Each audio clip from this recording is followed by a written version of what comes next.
Well, we are in Pune at the One Earth campus of Suzlon, where we are going to be talking to the management about the changes in the wind power sector and what is the quantum of growth that can come in and the internals of the company that can support such meteoric growth if it were to come about. Stay tuned with me, you don't want to miss this.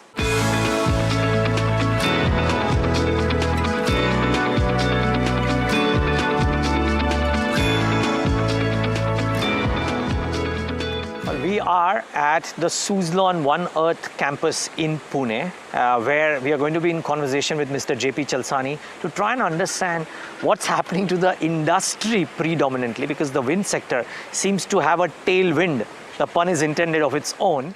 And what about Suzlon individually as well? Mr. Chalasani, great having you. Great being here. Thank you so much for having us. Just tell us a bit about this, because you were telling me, I mean, it's a beautiful campus. You were telling me it's truly a green campus. What's about this? It was conceived that way. The whole idea is that because Mr. Tulsi Tanti believed in sustainability much before country started talking about sustainability. When he wanted to build this campus, he said that anyone comes here, we don't need to say we are in the business of clean energy or the green energy. They should feel that the moment they enter here, so we do this business. This whole building is designed that entire complex. It was platinum rated, and it's fully powered with renewable energy, and that's what you can see everywhere. Okay. So we take pride in this building because we do a clean energy business, and then our buildings actually reflect that. So this, starting from our office, everything reflects the business what we are in. That's the whole idea. Okay, interesting. So let's talk about the business that you are in, sir. It's been some seriously strong tailwind for the space. I mean, when I look at the presentations by the government or by companies as well in this space, right? The targets are very, very stiff. But you know, India has always been a country which will need power. What is so different about this cycle versus what's happened in the past? Yeah. Before we come to the demand side of it, is that why this is different from the past is what is important to understand. When this whole sector started, renewable sector, with its wind or power, predominantly it was dependent upon accelerated depreciation. So therefore you had people like high net worth individuals and finance companies trying to get into that. Then you've changed that to generation-based incentive. So it was more on the policy props. You had a renewable power obligations to do that. That was because the tariffs were higher. Okay, cost of generation was higher. But over a period of time with advanced technology and various things, so now the tariffs have come down. Now today these tariffs are comparable with alternate power. It used to be called alternate power India. Now I'm saying fossil fuel is an alternate power.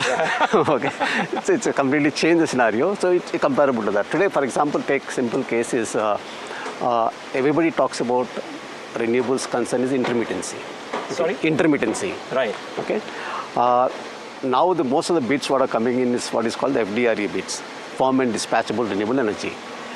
These bids are coming in a manner that you are provided a load curve for every 15-minute block, saying this is how I want the power is.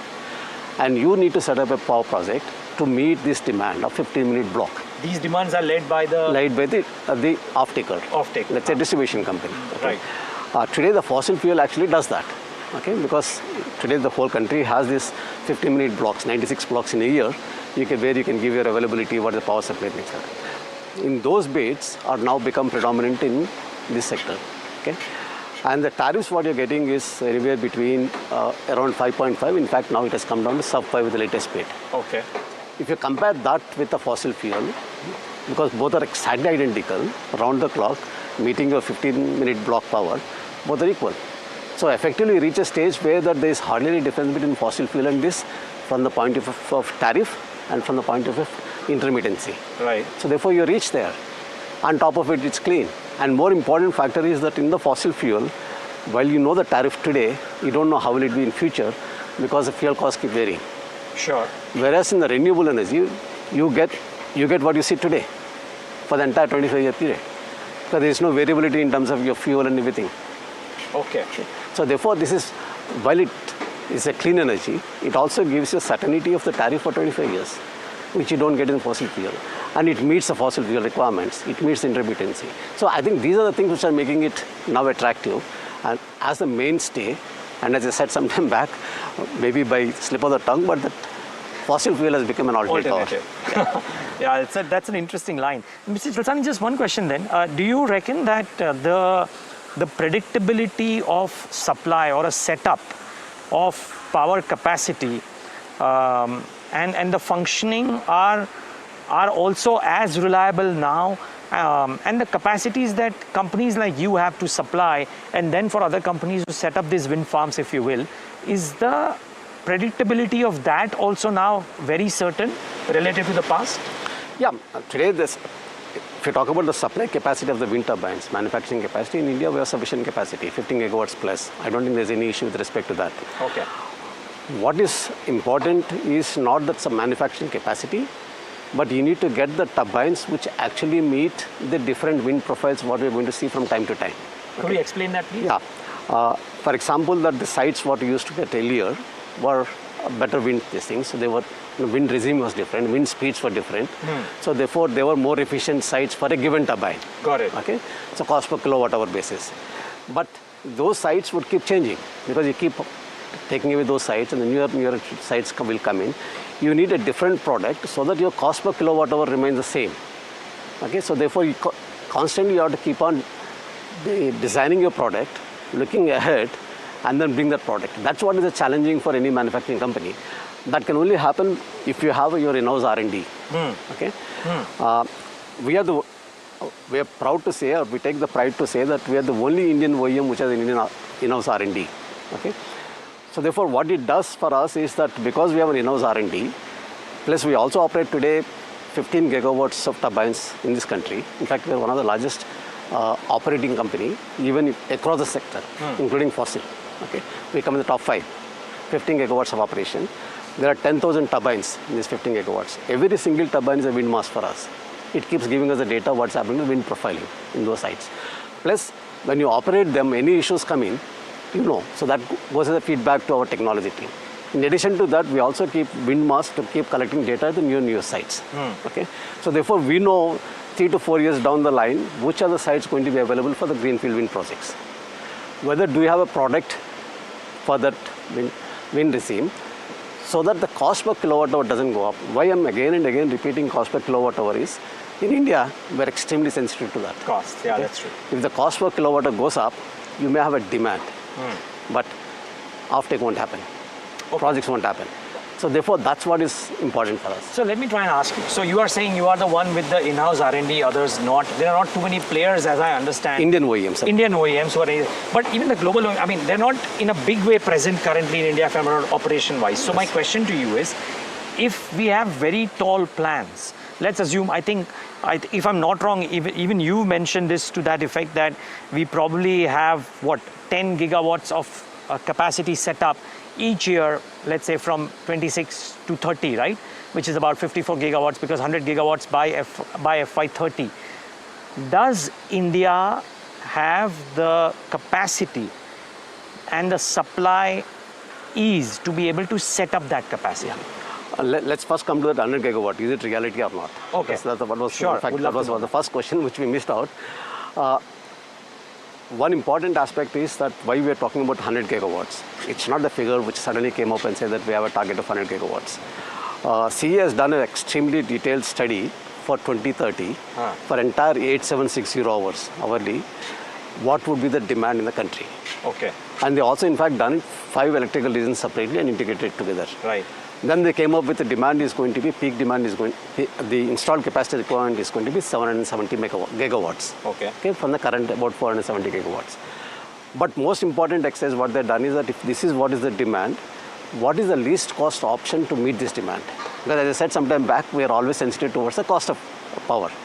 Then they came up saying that, okay, the most optimal mix of generation to meet this demand is 100 gigawatts of wind is required, 300 gigawatts of solar is required. Got it. Okay, that is what it is. Right. So therefore, this 100 gigawatt came up as there is a demand, not only demand, that is the way to meet the lowest cost basis. So that's a realistic target to have it. It's not. That's a desirable target to have. It is. But is it realistic? Realistic target from the country's requirement point of view. Okay. Okay. So therefore, it is not an hypothetical number which came in from the air.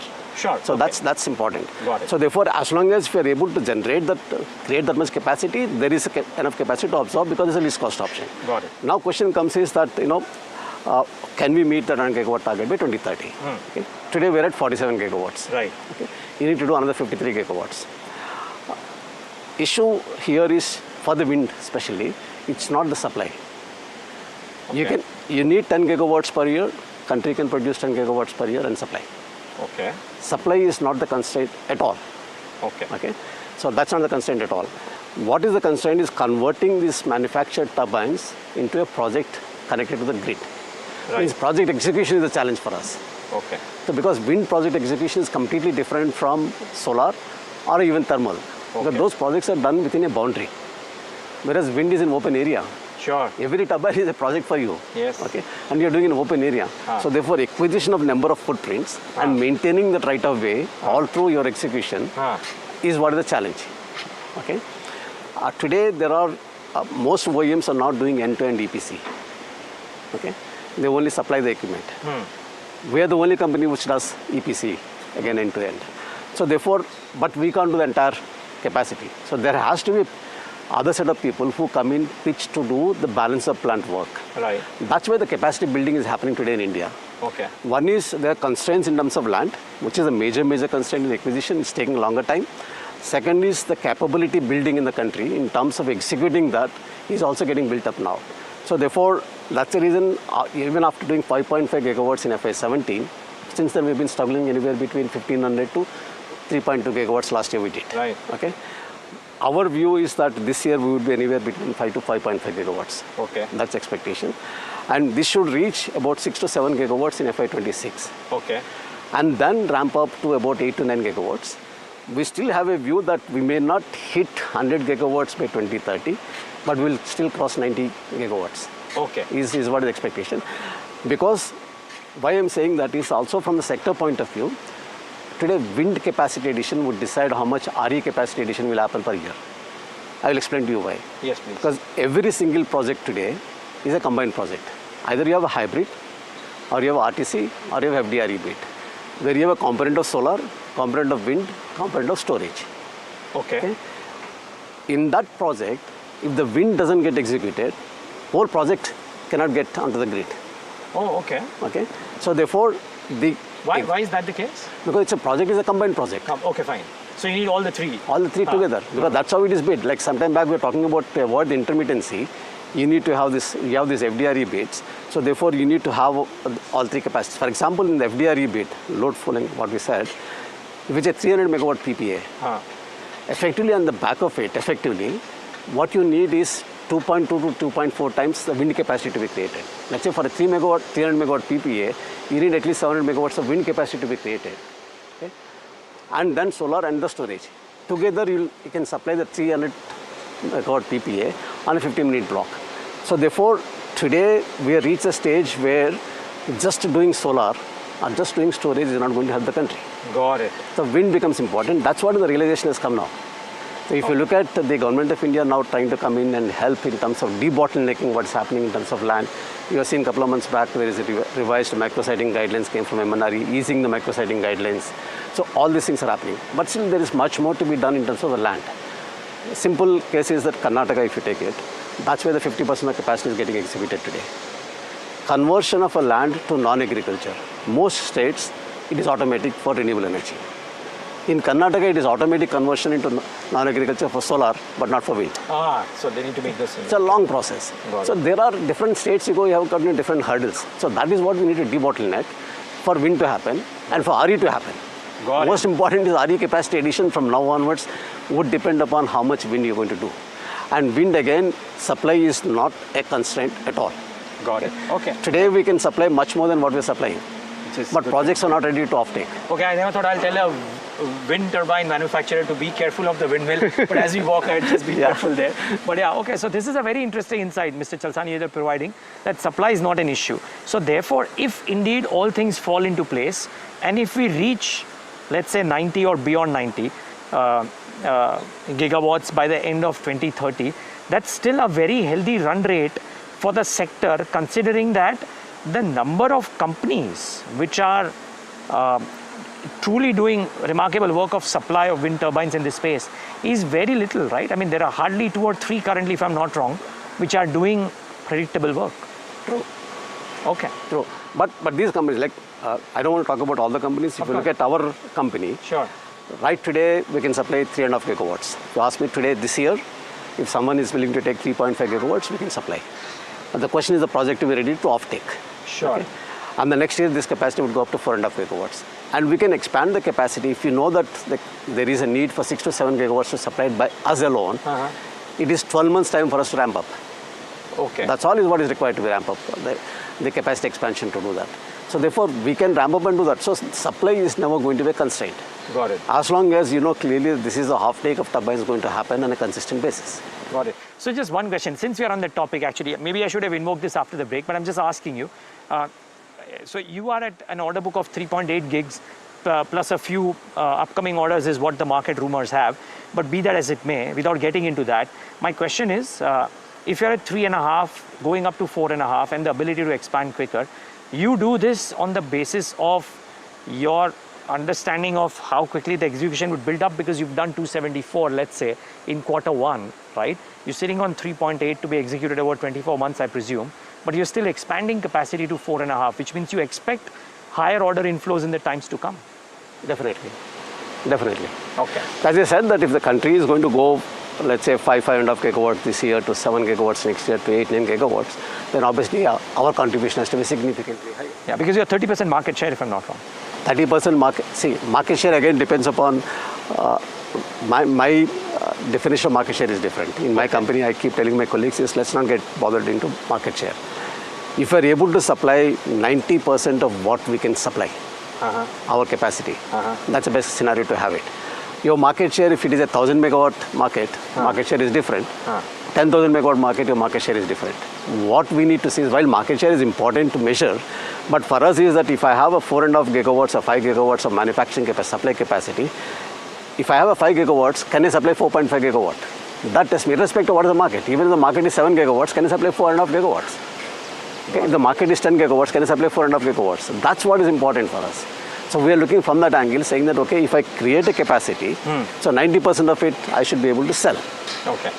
Not really bothered, not get complacent with saying that I have a 30% market share. You gave us a very interesting insight that supply is not a constraint.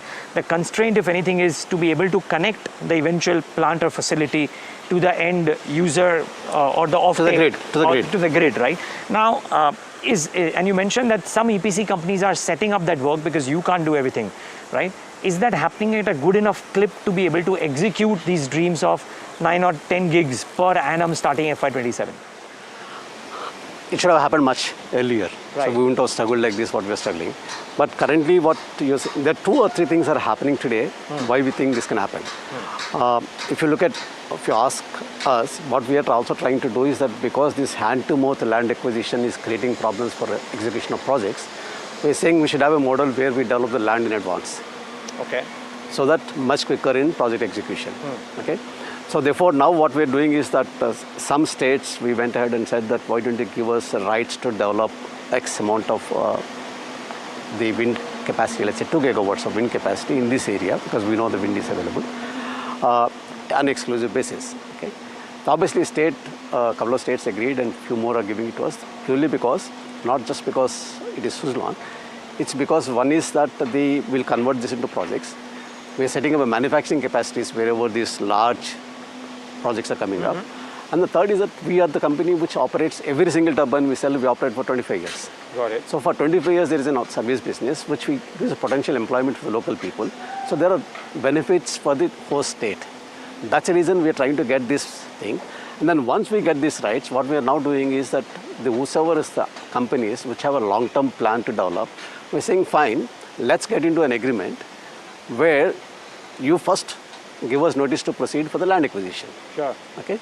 Then give the EPC because let's say your grid connectivity is coming 2 to 3 years later. So therefore, let's start the work today. That is one we have now started developing with 2 or 3 clients. We already signed such contracts. So that would enable that once the EPC work starts, because land is already in position, most part of it, at least 50% of the land is acquired. So therefore, you will do quickly. Same thing like NTPC. What NTPC is doing today is that they bifurcated the turbine supply versus the BOP contracts. They actually come out with a tender for the BOP contracts much in advance. They award those contracts. 2 to 3 months before the EPC starts. So therefore, what happens is that the EPC will come out with a tender for the BOP contracts. They actually come out with a tender for the BOP contracts much in advance. They award those contracts 2 to 3 months before the EPC starts. So therefore, what happens is that the EPC will come out with a tender for the BOP contracts much in advance. They award those contracts and start doing the land acquisition other work, then they go ahead and award the turbine contract. Okay. So therefore, different people are working in a different way. There are some other companies who are also doing land acquisition on their own. On top of it, you have this more and more players now understanding what is BOP means. Okay, by experience, that capacity of execution of BOP is increasing. I think all these models put together is why we feel that capacity ramp up will gradually happen. Do you sense that there could be a down cycle in the next 3, 4, 5 years? I don't see. See, with the demand, what is happening till there are two things happening. As I said sometime back, this sector has become self-sufficient in terms of the cost per kilowatt hour. So therefore all this. And second, even if you look at India itself, there is going to be demand for power. Exactly. Okay, because the GDP and electricity relationship velocity is almost like 0.97, 0.98. If you think the GDP is going to grow, power sector has to grow. Yeah, exactly. So it's a question of, are you doing 10 gigawatts in a year, or are you doing 6 gigawatts in a year? That's why I say that our aim is not 10 or 6. So if I have a 5 gigawatt capacity, can I go and sell 4.5 gigawatts every year? That's a target to do that. So we don't see that. And the second also is that globally, that commitment towards the climate change, it's much higher today. Much higher today. Sure. It's no more a talk. Okay, and also if you look at, in fact, we're talking about 3.8 gigawatts of order. Out of the 2/3 comes from us for the industry, not from the utility PPA, IPPs. Okay, that's because most utilities or most industries are now switching their fossil fuel capacity, captive capacity, or the new captive capacity through renewables. Sure. The reason is that tariff arbitrage compared to fossil, and the second is that they got to be green to sell their product outside of India, and the third is if you want to attract investments into your company, you got to be green. So that's growing. So therefore, and there is our advantage. Because for them, the reliability of power supply is most important, because for their end product is something different. Got it. Okay. So there, they believe that this is the company where the product is strong, and they are in India. They provide me 25 years operation business, and that's the reason 2/3 of our order book is that, and that will continue to grow. Sure. Irrespective of what happens to the DTPPS. And once this reaches certain level and starts plateauing down, is what will get green nitrogen. 2 to 3 years. Green nitrogen is nothing but renewable energy. So therefore, looking at these things, you can't have that everything is going to fail.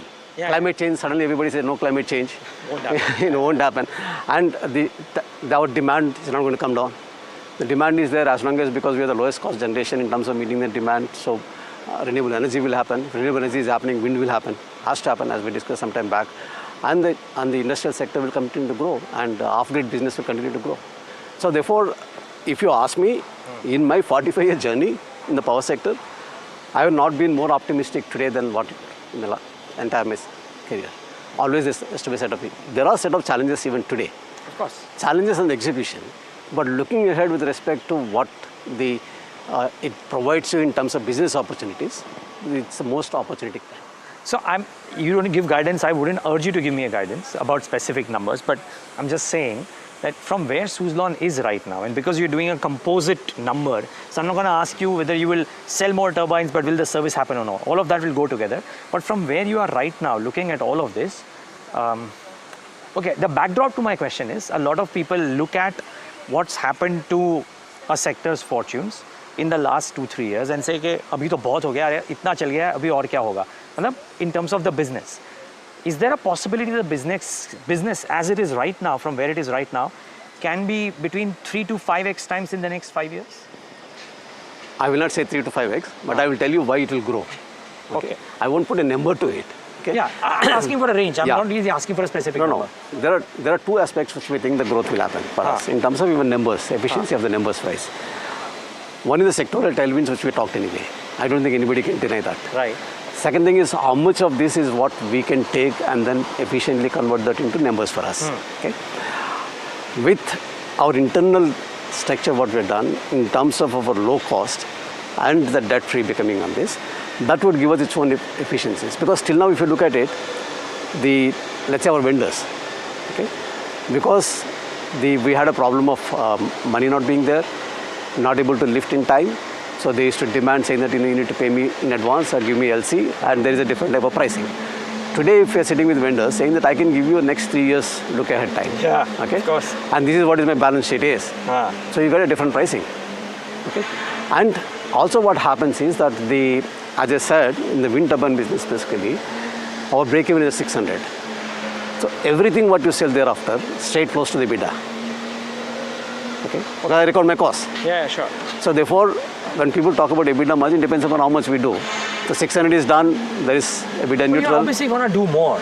Yeah. So therefore, the EBITDA flow at least will be... will increase substantially. Right. So therefore, from external point of view and internal point of view, clear indicators that will continue to grow.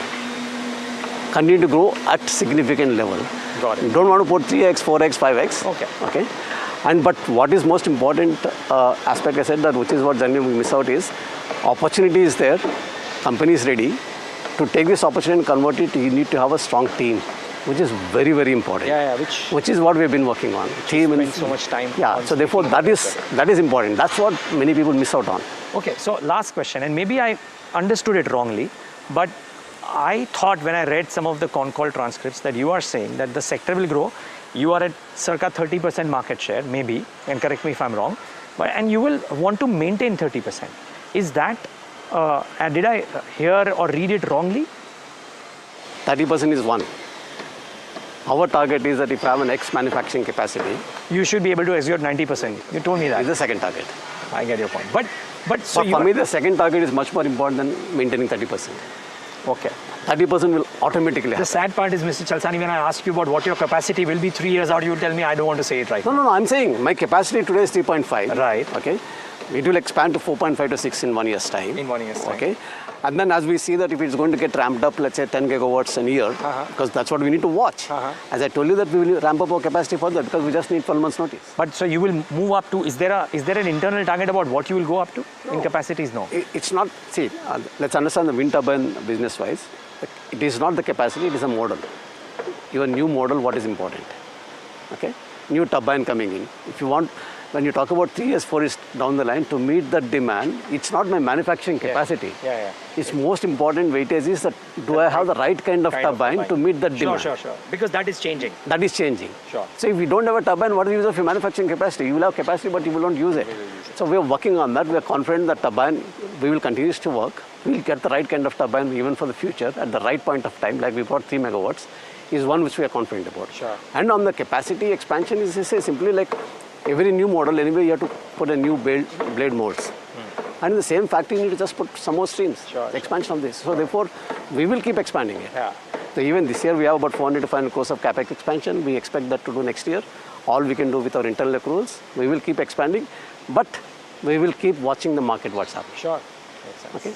Then we don't know what happens in future. Just if it is after we really do very well in India, then if you want to look outside, then the capacity is available. Cross fingers for that. Yeah. But I must say, you're making India and the world a cleaner and a greener place. So all the best with that. Thank you. And lovely campus. Thank you for having us here, Mr. Chalasani. Thank you. Thanks for coming. The Thanks for pleasure was coming. entirely ours. And viewers, thanks for tuning into yet another episode of Know Your Company.